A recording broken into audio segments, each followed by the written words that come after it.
अस्सलाम वालेकुम friends and welcome to a learning place. तो आज की इस वीडियो में आपको वेलकम करते हैं। तो आज की इस वीडियो में आपको बताऊंगा यानी हम जो कोऑर्डिनेटर को यूज़ करते हुए यानी पीएचपी का फ्रेमवर्क को यूज़ करते हुए हम जो एप्लीकेशन का स्टोर बनाने जा रहे हैं, तो इसके अंदर आपको कौन सी लैंग्वेज का बेसिक से पता होना लाजमी है, ताकि वीडियो में आगे बढ़ने से पहले आपको पता चल जाए कि हमको कौन कौन सी लैंग्वेज के बारे में बेसिकली पता होना चाहिए, ताकि आपको आगे जो नेक्स्ट वीडियो आने वाली है इसके अंदर आपको कोई परेशानी का सामना ना करना पड़े। तो बेसिक स्ट्रक्चर जो क्या है, आपको HTML का बेसिक के बारे में पता होना चाहिए कि HTML है क्या, और इसके बाद आपको CSS के बारे में पता होना चाहिए और जावास्क्रिप्ट के बारे में आपको थोड़ा मोटा पता होना चाहिए, ताकि आपको कोई भी इसके बारे में परेशानी ना हो। जैसे आप इस प्रोजेक्ट के साथ आप हमारे साथ चलेंगे तब आपको कोई परेशानी नहीं होगी।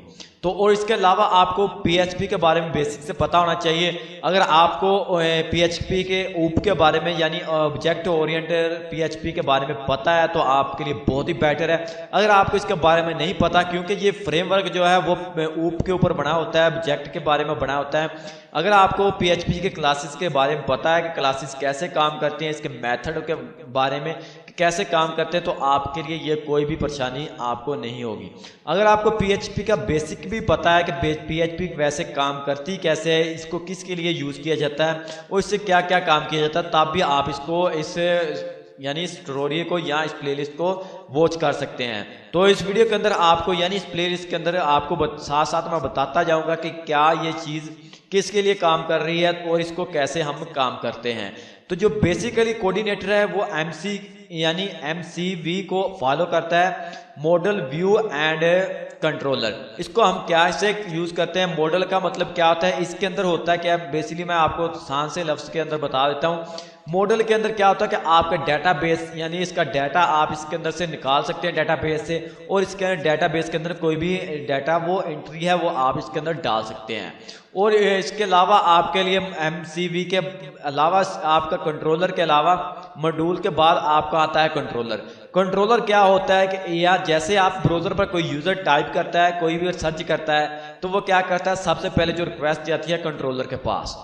वो कंट्रोलर के पास जाने के बाद अगर आपने इसके साथ जो यूज़र रिक्वेस्ट भेज रहा है, अगर आपने इसके साथ डेटाबेस अटैच किया हो, तो वो क्या करेगा, सबसे पहले कंट्रोलर से होते हुए डेटाबेस यानी मॉड्यूल के पास जाएगा और मॉड्यूल से चेक करेगा आया ये यूज़र इसके अंदर डेटाबेस के अंदर अवेलेबल है। अगर अवेलेबल है तो दोबारा वो रिक्वेस्ट क्या करता है, दोबारा कंट्रोलर के पास भेजता है, और कंट्रोलर जो रिक्वेस्ट है वो यूज़र यानी व्यू के अंदर जाता है, वी के यानी MCV। तो इसको ऐसे वो फॉलो करता है। ये कंट्रोलर के बाद व्यू के अंदर जाने के बाद वो यूज़र को क्या करता है, उसका डाटा वो गेट करा देता है। तो आपको ऐसे समझ नहीं आएगा, जैसे हम इस प्रोजेक्ट पर काम करेंगे तब आपको इसके MVC के बारे में कंप्लीट पता चल जाएगा। ये आपको बेसिक से मैं आपको समझाऊंगा इसके बारे में, बेसिक से हम एडवांस की तरफ जाएंगे, ताकि आपके जहन में जो भी कंसेप्ट हो जब वो भी आप इसको क्लियरली आप इसकी जो है क्लैरिफिकेशन कर सकें। अगर मेरे से कोई गलती होती है तो कमेंट सेक्शन में ज़रूर बताइएगा, ताकि हम एक फैमिली की तरह इस प्रोजेक्ट को बआसानी सक्सेसफुली इसको हम क्रिएट कर सकें। इसको हम कंप्लीट एक प्रोजेक्ट बनाने के बाद आप इस काबिल हो जाएंगे कि आप कोऑर्डिनेटर को यूज़ करते हुए कोई भी प्रोजेक्ट हो वो आप बआसानी क्रिएट कर सकेंगे। ये आपको 100% मैं श्योर कहता हूँ। जैसे आप ये सीरीज़ कंप्लीट वॉच करेंगे तब आप अगर बिगिनर भी हैं तो तब भी आप बआसानी कोई भी वेबसाइट बना सकेंगे। तो उम्मीद है कि आपको ये इसका कॉन्सेप्ट के बारे में पता चल गया होगा कि अगर आपने ये प्रोजेक्ट का आपने फॉलो करना है तो आपको HTML बेसिक आनी चाहिए, CSS आनी चाहिए, जावास्क्रिप्ट बेसिक आनी चाहिए, और साथ में PHP को आपको आना लाजमी है।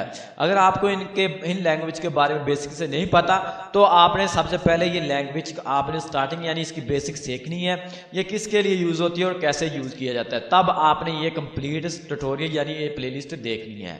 तो उम्मीद है कि आपको ये वीडियो पसंद आई होगी। अगर आपको ये वीडियो पसंद आई है तो इसे लाइक जरूर कीजिएगा और दोस्तों के साथ शेयर भी जरूर कीजिएगा। तो आज की वीडियो में इतना ही, तब तक के लिए मुझे दीजिएगा इजाज़त। अल्लाह हाफिज़।